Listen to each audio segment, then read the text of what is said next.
You're listening to 93.5 FM, Laramie's home for the holidays. That's right, Laramie's home for the holidays, brought to you in part by Pole Mountain Pharmacy, I-80 Towing and Automotive Services, the Bent and Rusty, 308 South 2nd Street in historic downtown Laramie, the Chocolate Cellar, 113 Ivinson Avenue, the Buckhorn Bar, Perkins Restaurant and Bakery, and Laramie Range Ford. We can't do this program without the support of the community, and that means you as well. If you would like to support this program and its operation, we would love to visit with you more, and you can do so by email radioworks@mail.com. That's radioworks@mail.com. Phone number 307-760-3642. And in Studio 255 at the Laramie Plains Civic Center, I have Mike Schilt in segment 3. Mike, welcome back to this segment. Great visiting with you it's been great this morning. And you know, one of the points of testimony that seemed to gain the most attention was in relation to university-owned property designated as President's Cabin. Yeah, that surprised a lot of people. Tell us, the university has a President's Cabin. Yeah, so it's a. How did you come across this information? Well, when I worked at the university years ago, I had friends, that were carpenters, plumbers, electricians that worked at the university. 26 years you worked for the University of Wyoming. Right. And they would talk about going up to get the president's cabin ready for ready for whatever they had going on. Okay. So I'd heard about it. Well, then when they pulled, when I got Martha's Vineyard of sorts for in the state of Wyoming. I've never seen it, so I don't know what it looks like. But okay. Anyway, the president has a cabin, and I looked it up. I pulled it up on the assessor's website, pulled it up the land, and it's. How does somebody find it? Go to Albany County, wy.gov. Albany County Assessor. I can't remember what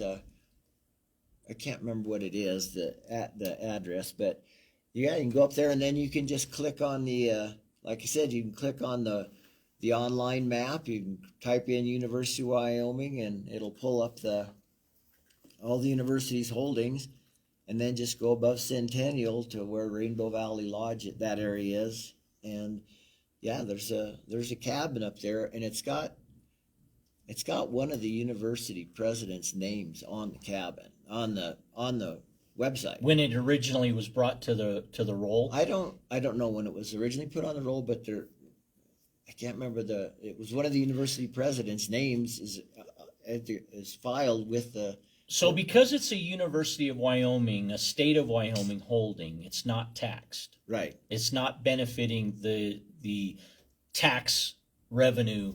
Right. In full. No tax benefit for the county. Right. Okay. Yeah, right. It's just the universities. So anyway, when they found out about that, then they were like, "Wow, why does the president have a cabin up above? What's the purpose of it?" And so your findings just restate 16,000 acres held by the University of Wyoming.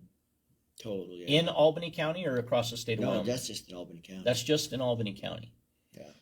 How many do you estimate across the entire state of Wyoming? I couldn't even guess. Well, if you have 23 counties and you have 16,000 well, acres if that was the case, in Albany County, more or less, if you only had 1 acre in each of the other counties, and I absolutely know that's, first of all, as a land grant state, we're a checkerboard state.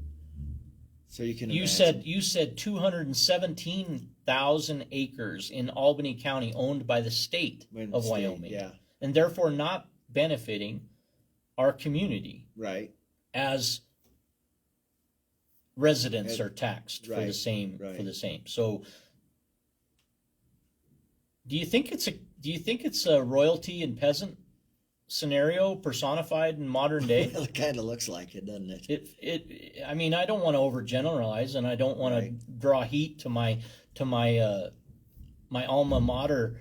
The University of Wyoming. I hold a lot of pride in the brown and gold. Right. I hold a lot of pride in my education from that institution, but I also paid what was supposed to be free, or as near to free an education as possible by the Wyoming Constitution. Well, and the university, I mean, its original purpose was for ag and basically ag and mechanical engineering. Basically, was and I can't remember the purpose of it, but it stepped so far out of its boundaries from what it was originally intended for that I kind of wonder if maybe the legislator and the trustees would have to get together and discuss this. Do we really need to be trying to expand? What would be the purpose of trying to expand the University of Wyoming any further? Why did 2020 teach you anything differently than 2019, Mike, in your life in Laramie, Well, Wyoming? I retired from the university in 19. Okay. And I So just, before COVID hit. so I was just yeah. So when COVID March hit, 15th. I was March very 15th, I thankful remember. I was not there. March 15th, I remember Rodeo Houston closed in Texas. The announcement came through Western culture, and I follow rodeo, so it was like, whoa, wow, what's going on?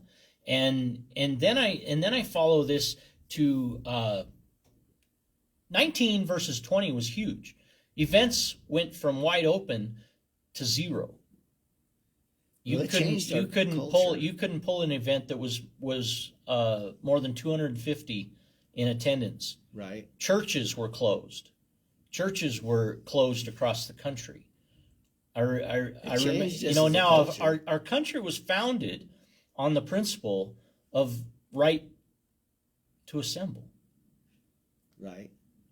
And many rights were superseded by this pandemic and the call of attention to this heightened concern in health.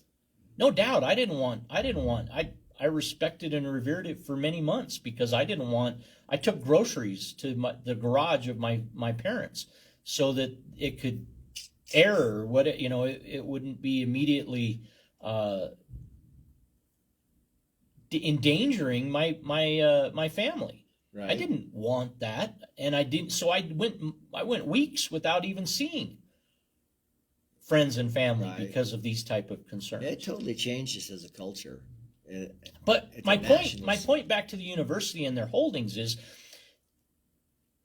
education went remote. Yeah. And we just built north and south residence halls, bonded facilities, beautiful construction, absolutely gorgeous. When we had viable, functional, very presentable facilities, 6 of them. Now, were they dated? Yeah, they were built to last. It was the Maytag repairman philosophy. It was the American automotive doors that never, they were heavy. They protected the family. The automobiles of yesterday versus today, they crumple in like aluminum foil. They'll bend in a fender bender. But these facilities were built when the trend is not increased population at student learning centers like the University of Wyoming, but perhaps less. Do we have more than 15,000 full-time enrolled students at the University of Wyoming today? Right now we've got 10,000. Yeah, it's arguable. Some say closer to 8,000 or 9,000 might be more accurate in FTE. Now, I don't want to overstate this, but the trend is not up. Right. That's definite. And I don't foresee it will ever go up because you can do so much online now. How many institutions closed entirely in 5 years? Between 2020 and 2025, how many institutions of higher learning actually even closed?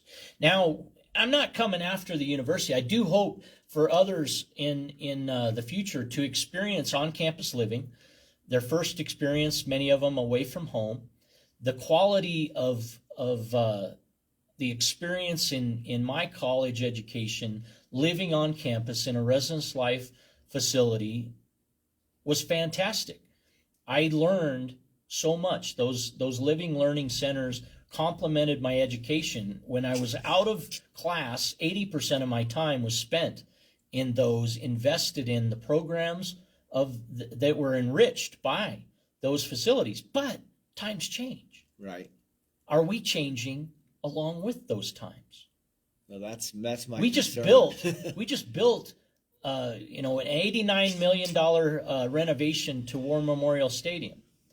Needed or not needed? Did we have seats before? I know 60-year ticket holders that were displaced. That's a lot of investment in the University of Wyoming. Now, you take some of these programs and you go, gosh, you just look at vignettes. Look at this area, that area, another area, and if you take to government and you take to divisions and you take to departments and you take to specific projects, you start to uncover some consistencies. And you ask one general question: did we have to have it? Right. Could we have done without it? And I think more likely than not, many who do with a lot less would say, I think we could do without that. I think my vote would be, if I were given the vote as an elector, that's not the path I would choose. Right. You know, it's really popular today to say no kings, and see that government appointments continue. Right. Why do we not trust electorate? Why do we not trust the voter? Now, some representatives would say, that's why you elected me. But do those elected truly represent everyone, or just the people who elected them? Right. Yeah, well, that's the problem. We've got a failed political system all the way around, because people, I think people are more interested in power than they are doing what's right. I'm not saying all. Yeah, it's nothing absolute. But I think a lot of people that generally are well-meaning, that really, really genuinely get into a political, whether it's city council, school board, whatever, with generally good intents, but they get swallowed up by the power. Have you ever been an employee of government in city of Laramie, state of Wyoming, beyond the university 26-year career? Have you been an elected official, Mike? Well, just a precinct committee man. Okay, yeah. And you've done that. How many years have you been a precinct? I don't know. We did it a couple times. Okay, and during your role as a precinct party member, were you asked about these type of issues that you testified on November 18th about? No, not that I recall. I mean, do you wish you had that opportunity many years ago? I wish I'd have had that. Look at the impact. You just said 12 years. 12 years at a 1% tax in Albany County, over 12 years, amounted to some $38 million approximately, yeah, in foregone tax, right, to the community. Now, $138 million is what the city of Laramie proposes is necessary in order to get a handle on and have proper surface water management program. Now, I don't know if that is, I don't know what time period that would take care of us for, but if over 150 years of city of Laramie operation, 138 million is what we're behind development on. That's roughly just over $1 million a year, right, invested, inflation notwithstanding, over that span of 150 years. We would cover that. That's Yeah. a lot less. Who would rather pay $400 for 72 months or $1 million per year for 150 years than 138 million next year? Right. Yeah, It's a big old whap, that is.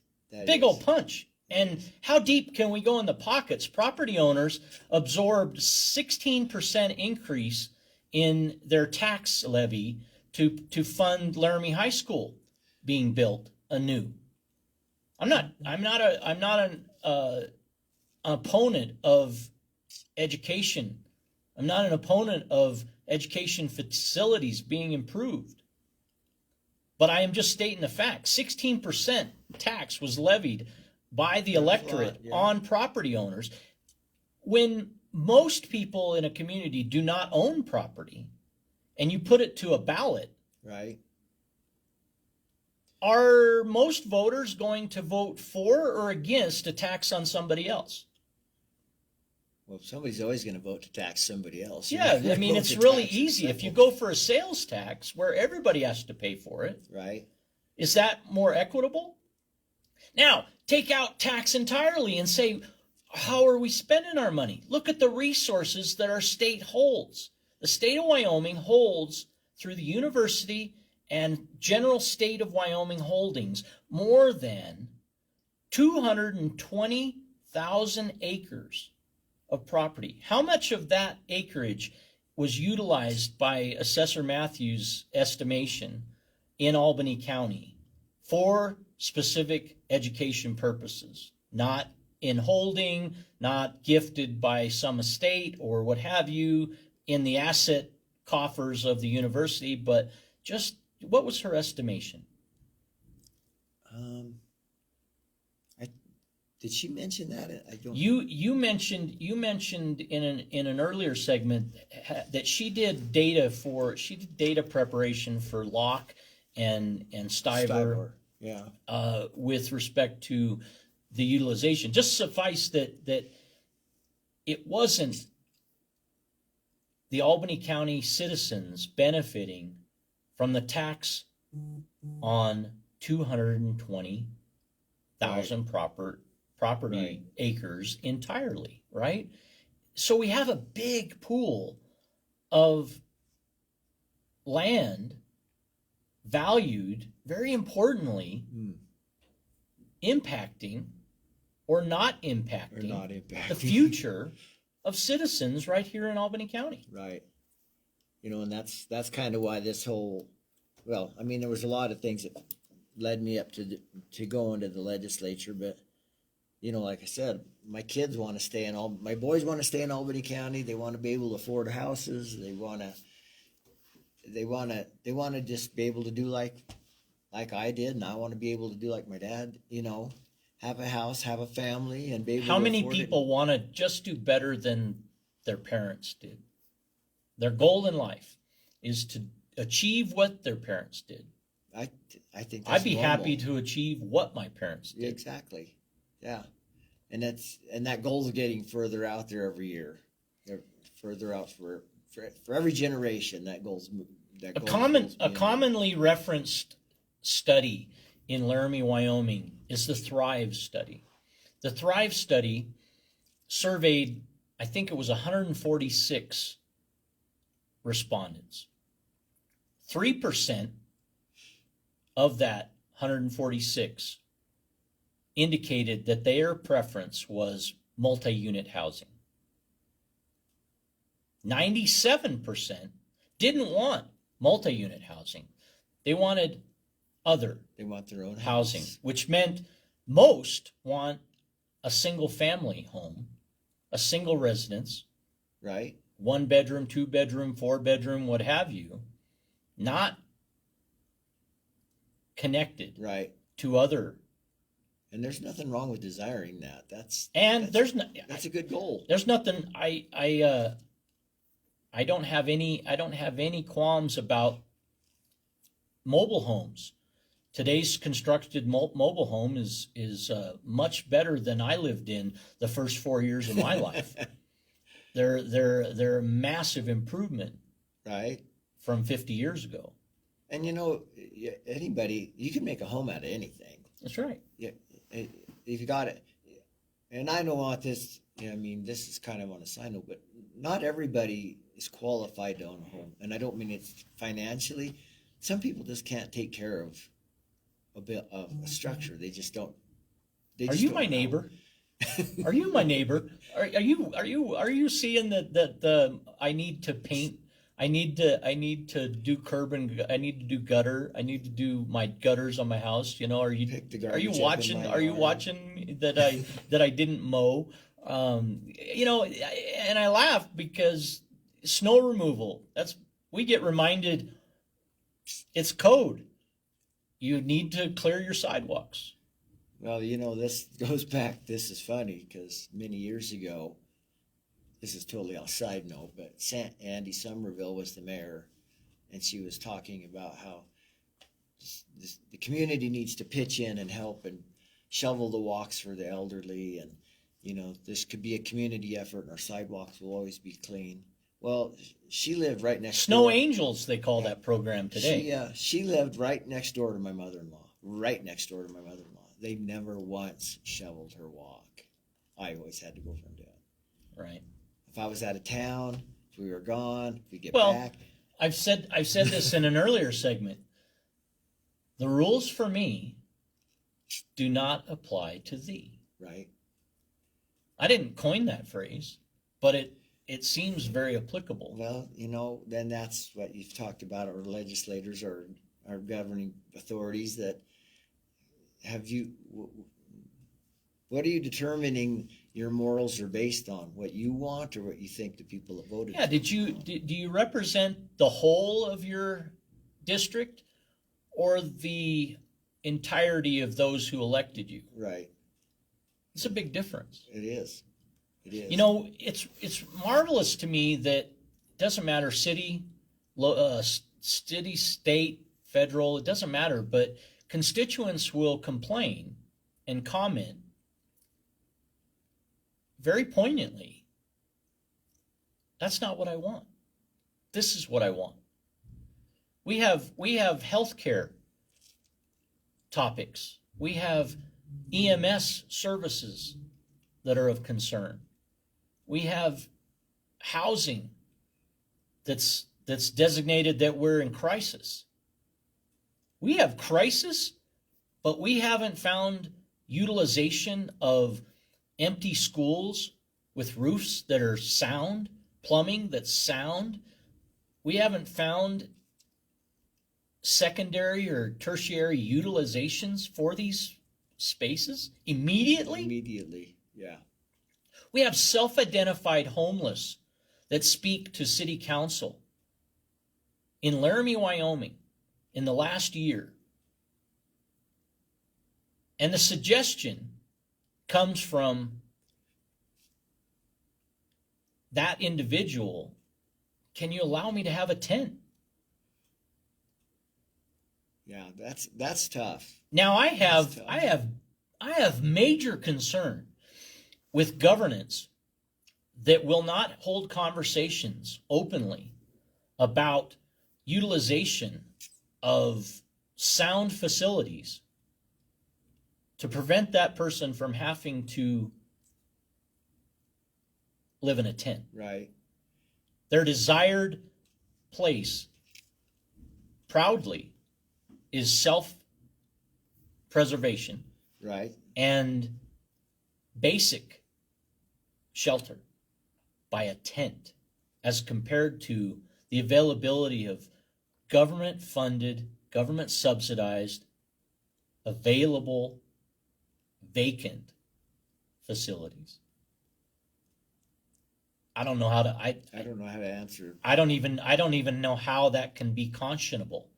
Don't claim to me affordable housing crisis and not be willing to frankly don't tell me that this is a going concern of yours and not come in to media after media, not issue press releases about this conversation not happening, this invitation not accepted for a conversation about these type of things. Don't refer a citizen testifying November 18th in a revenue committee of the state of Wyoming to maybe you should speak to the trustees of Wyoming about that. How about you, elected officials, do what we elected you to do and represent us, all of us. And I think that's kind of what this revenue committee. It's pointed towards, isn't it? I think that's what they are. I think they were pointed that way. I think. But still willing to push it off another year. Yeah. I remember my uncle's freshman year in the state of Wyoming legislature. And I remember the Speaker of the House talking about education as a priority and jobs for graduates of Wyoming, high school and college, that they would stay in Wyoming. Oh, that would be wonderful. Now, that was more than 10, 15 years ago. Right. And is it any different today? Because we push things off, it's not. Right. It's probably worse now than it was then. So as you went November 18th, I can only say thank you so much. I mean, you are not employed to do this work. You are retired. And yet tirelessly, you have amassed great research, incredible data that's available by public request, that's available by public access, and you seem very willing to help others become aware so that a change can come about. Well, that's my hope. Yeah. Yeah. That's Thank you. Well, thank you for what you do. I mean, we talked earlier, you've people that listen to your talk show or program, you speak to a variety of people in this community, a variety. And so, like I said, you've kind of got your thumb on the pulse of our community, because you get so many different people coming in talking about such a variety of things, and you ask good questions and you bring up good points. So, thank you for what you're doing, because our community needs it needs this. We need platforms where people can come in and talk. But not only that, but the platform's got to be willing to listen and share as well. So, well, I appreciate the opportunity that is a community asset, and that's 93.5 FM. This is a community asset, and the mission of 93.5 is that no one go without a voice, no one go unheard, and everyone, therefore, has a spot at the microphone. And this is the talk shop. We like to listen, we like to talk, and we like to learn. And sometimes we like to learn as we talk and listen. But your time, talent, and treasure, Mike, is most genuinely appreciated. Because if you're going to look at somebody who's paid to represent others and compare that person to yourself, someone like yourself, who does what you do out of personal conviction and integrity.